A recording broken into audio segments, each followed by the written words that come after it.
ഇന്നത്തെ വചനം വിശുദ്ധ മത്തായി എഴുതിയ സുവിശേഷം 18-ാം അധ്യായം 11-ാം വാക്യം.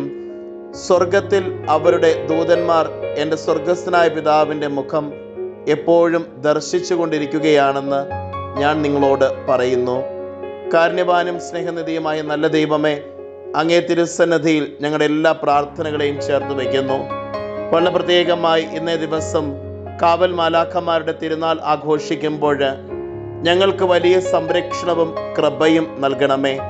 എല്ലാവിധ അപകടങ്ങളിൽ നിന്നും അനർത്ഥങ്ങളിൽ നിന്നും തിന്മകളിൽ നിന്നും ഞങ്ങളെ കാത്തു പരിപാലിക്കണമേ. അമ്മേ മാതാവേ, ഞങ്ങൾക്ക് വേണ്ടി മാധ്യസ്ഥം യാചിക്കണമേ.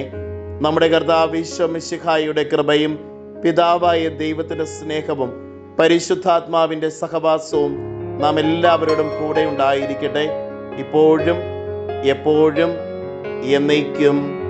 ആമേൻ. ഇന്നത്തെ നിയോഗം: അപകടങ്ങളും അനർത്ഥങ്ങളും തിന്മകളും മാറിപ്പോകുന്നതിന് വേണ്ടി പ്രത്യേകം പ്രാർത്ഥിക്കാം.